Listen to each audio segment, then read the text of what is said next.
Ce matin, j'ai publié sur Dailymotion et sur Facebook une vue du pont Vieux avec les travaux qu'on entend du pont Saint-Michel. À Lourdes, autour du sanctuaire de Lourdes. Donc si vous voulez en savoir plus, moi c'est mon cas. Donc le gars dans cette direction, dans le sens de son cours, il va au sanctuaire. Mais déjà là-bas, ils font des travaux, je vais y passer après pour les filmer de plus près, mais là on les voit mieux, parce qu'on est en hauteur. Ils ont fait jaillir là où il y a la grue. Après ils ont construit en béton, ça fait jaillir le Gave en une petite cascade, comme une vague, c'est amusant. Plus une cascade qu'une vague d'ailleurs. Les vagues elles sont pas perpétuelles comme ça, comme les cascades. Donc là c'est comme des rapides, une cascade, c'est pas mal franchement. C'est nouveau ça, c'est depuis le printemps. Et le pont, ils ont commencé aujourd'hui, je crois, ou cette semaine en tout cas, c'est sûr, parce qu'on est vendredi. Donc ils ont c'est sûr commencé cette semaine. Donc je vais pas rester ici parce que le pont Vieux, il est pas non plus à côté. Donc là, c'est le pont Saint-Michel qui a été construit en 1958 pour le centenaire des apparitions de Lourdes. Et le sanctuaire. Je sors d'une visite guidée. Voilà, c'est assez joli cette vue.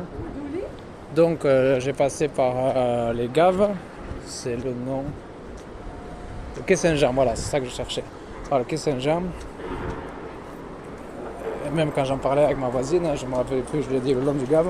Je sais même pas si elle se serait rappelée du quai Saint-Jean. Si c'est sur le panneau, mais je sais pas, si je l'ai en reparlant, mais donc ouais, alors, si vous lisez en français, musée de cire, c'est le musée Grévin de Paris qui a eu l'idée de faire des statues de cire avec... au début, c'est Sainte-Bernadette qui a rendu Lourdes comme elle est aujourd'hui. Avant, c'était une ville de 4000 habitants. Ah, mais là, on le voit bien, les travaux. C'est une ville de 4000 habitants. Du coup, j'ai pas besoin d'aller au pont Vieux, finalement. Ah, ça très saute avec le zoom. Je le mettrai en étant arrêté. En plus, il y a les embruns, là, vous pouvez pas les sentir. Moi, oui, c'est agréable. Ça rappelle un peu la mer. Sauf que c'est de l'eau douce, mais... Ouais, là, on le voit mieux que du pont Vieux. J'ai bien fait passer par là. Ah d'accord, c'est les travaux qu'ils font en sortant du musée Sainte-Bernadette pour le pèlerinage des Gitans. C'est en août ça je crois. Du coup ils vont avoir un plus grand espace et pour construire. Et en même temps ça canalise le Gave, il y en a même qui passent à droite de la pelleteuse et qui tombe dans le tuyau après. Donc ils vont probablement le garder, ça fait un petit torrent, c'est amusant. Ici c'est assez joli. D'accord, le pont Vieux est là-bas. Donc ce matin j'ai mis une petite vidéo parce que j'allais travailler et j'avais pas le temps, moins d'une minute. Je crois qu'elle fait moins de 30 secondes, même 13 secondes si je me souviens bien, je sais plus, ou 23 secondes, je sais plus. Du coup c'était court, tandis que là j'ai le temps, ce qui est un luxe d'avoir le temps.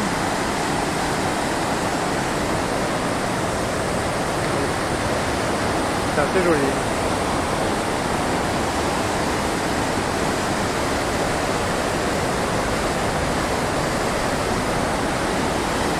Même quand on passe par la route qui monte au chemin de croix, on voit les travaux, il y a des camions qui sortent et qui emportent la terre, etc. Donc ce sont des gros travaux. Et j'ai regardé sur internet avant de filmer, ça fait partie du projet de réaménagement du Gave de Pau à Lourdes. Parce qu'il passe à Pau, ce Gave. Il prend sa source à Gavarnie, la grande cascade de Gavarnie, comme là, une cascade mais à 432 mètres, donc beaucoup plus haute, plus haute que la Tour Eiffel. Et il va jusqu'à Peyrehorade, il se jette avec deux autres gaves, qui s'appellent les gaves réunis à Peyrehorade, le Gave de Laurent et je ne sais plus lequel autre. Et il se jette dans l'Adour, qui elle-même se jette dans l'océan Atlantique à Bayonne. Se jetait à Cabreton, mais Napoléon III a fait réaménager son cours, il a fait planter, c'était marécageux son cours jusqu'à Hossegor, à côté de Cabreton. Escarroto est plus grande, mais c'est Hossegor, le lac d'Hossegor qui était l'arrivée de l'Adour à l'époque. Voilà, il faut même une centrale hydroélectrique. Travaux d'amélioration de la continuité écologique. La centrale hydroélectrique de 1937, pour l'instant, elle est sur avant la voie du pont Saint-Michel. Donc ça va être... ça c'est l'objectif apparemment. J'arrive pas à reconnaître...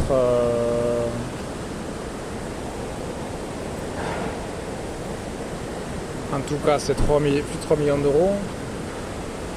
Est-ce que là ils mettent non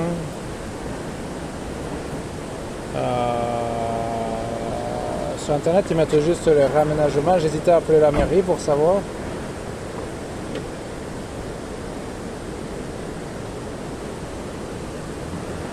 Donc la continuité écologique probablement c'est tout simplement les travaux de réaménagement du Gave, sans aller plus loin. La continuité écologique, je sais pas ce que ça veut dire. Mais le réaménagement du Gave, oui, c'est-à-dire empêcher les inondations, réduire son cours. Ça, je ne sais pas ce que c'est. Aménagement d'un dispositif de dévalaison. C'est l'association diocésaine de Tarbes-Lourdes qui gère le sanctuaire. Ils ont fait appel à l'entreprise Eiffel Industrie, comme la Tour Eiffel, comme depuis Gustave Eiffel. Ça coûte 265 000 euros. Mais le projet total, c'est 3 100 000 euros. Cofinancé par l'Union Européenne et l'Agence de l'eau Adour-Garonne, évidemment. C'est le bassin Adour-Garonne ici. Garonne, c'est le fleuve qui passe à Toulouse, qui prend sa source dans le glacier de la Tourmaladeta, au trou du Taureau, et qui est assez connu avec Toulouse, et elle se jette dans la Dordogne. Enfin, la Garonne et la Dordogne fusionnent et forment la Gironde. Donc voilà, là on est vraiment en face. C'est pour ça que j'ai continué à filmer, c'est pas seulement pour expliquer. C'est parce que c'est temporaire ça, donc après il y aura toujours la construction, mais ça ne se verra plus.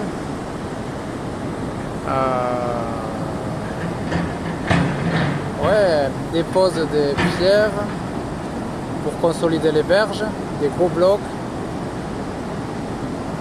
Et former une... Là on le voit assez bien, franchement, il est dommage que vous ayez le grillage, parce que moi je vois à travers, mais au téléphone pas forcément. Voilà, comme ça. Et on voit vraiment la berge. Ça va durer probablement jusqu'au mois d'août. On verra, ouais, creuse même. En fait, ils prennent des blocs dans la partie derrière la pelleteuse pour les mettre devant. Il prend, c'est un ouvrier. Ok, donc... Après, c'est le couvent des Clarisses, qui est un immense bâtiment, le plus grand bâtiment du cœur de Lourdes, tout simplement.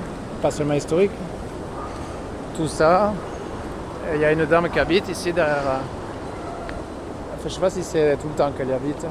Elle y habite toujours depuis plusieurs années, mais comme ça appartient aux Clarisses, je crois qu'on m'a dit qu'elles ont un accord, la dame a un accord avec les Clarisses. Voilà, on entre par là avec le code. Et la dame habite à droite et les Clarisses, leur couvent, elles sont 15. Et je me suis perdu pour ressortir. C'est une jeune Clarisse franco-asiatique qui m'a fait sortir. Ça, c'est vrai, on peut avoir. Et merci Claire d'ailleurs, je vais la filmer. Statue, médaille, céramique, c'est Saint Patron chez même. C'est pas pour leur faire de la pub, mais c'est pour remercier Claire. Aurélien, qui était un évêque, et j'étais avec un Italien pilote d'hélicoptère et sa compagne philippine. Ils m'ont dit que Aurelia, c'était avec l'empereur Aurelio, comme à Rome, il y a la Via Aurelia, l'épée mue autour de Rome. Monastère des pauvres Clarisses, ils sont depuis 1877. Sainte Claire a prié pour nous, Sainte Claire. Et... Ah oui, mais je voulais aller voir le pont Peyramal, qui fait partie du dispositif de réaménagement du Gave de Poix-Lourdes. Et j'ai le temps. Et donc, à Cœur de Lourdes, comme sur le bus, je pourrais le prendre d'ailleurs, mais je sais plus s'il va au pont Peyramal. En tout cas, il va chez moi, mais je peux y aller à pied aussi.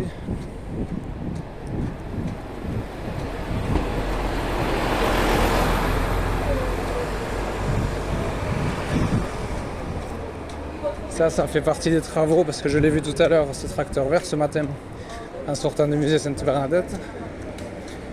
Donc il participe aux travaux. Attention, 3 100 000 €, Lourdes c'est beaucoup. Donc ils ont bien négocié parce que ce sont des gros travaux. Ça aurait coûté plus cher à Tarbes ou la préfecture du département de Haute-Pyrénées ou dans des villes encore plus grandes. Là, le Pont-Vieux, j'ai filmé déjà ce matin. C'est marqué à la station de TLP Mobilité de vélo avec la carte, mais j'ai pas essayé encore comment le faire. Vélo en libre-service. Je sélectionne le vélo sur l'application. Oh, je sais pas, ouais, Lourdes c'est en pente, j'ai pas envie de faire du vélo. Donc ça c'est l'avenue du Paradis.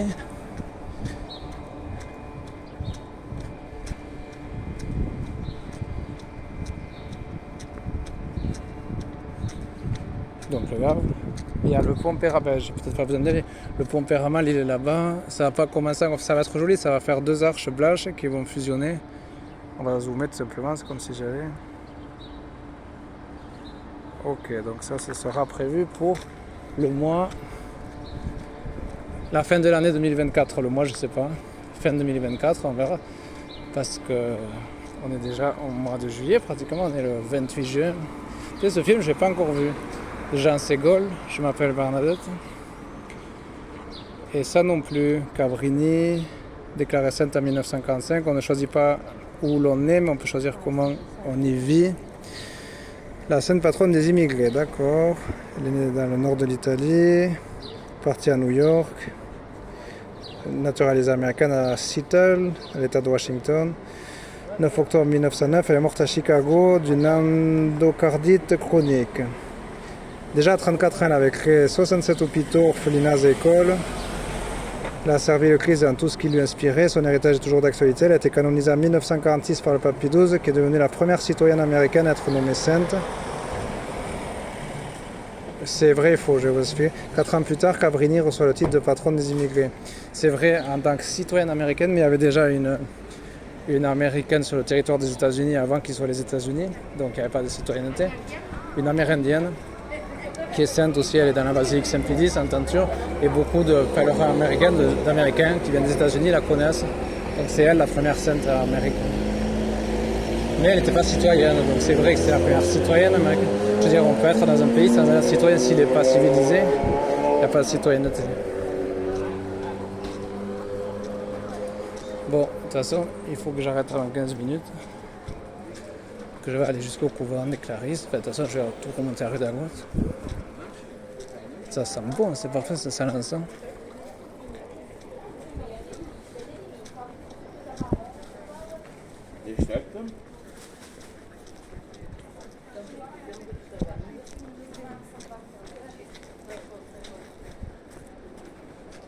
Le couvent des Clarisses, il y a les sœurs les plus âgées dans ces cellules et les novices au niveau du jardin. Et c'est un très grand jardin derrière. Mais déjà le bâtiment il est grand, il va jusqu'au Pont-Vieux et leur cimetière.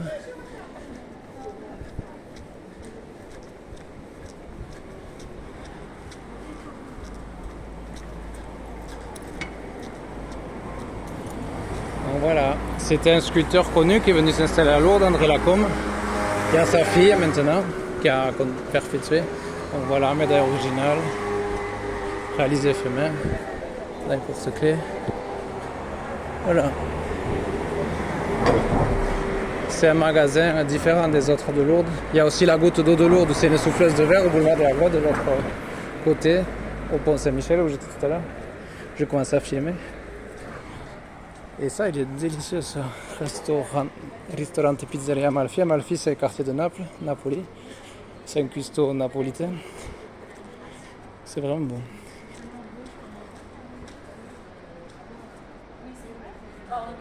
Voilà. 4 étoiles.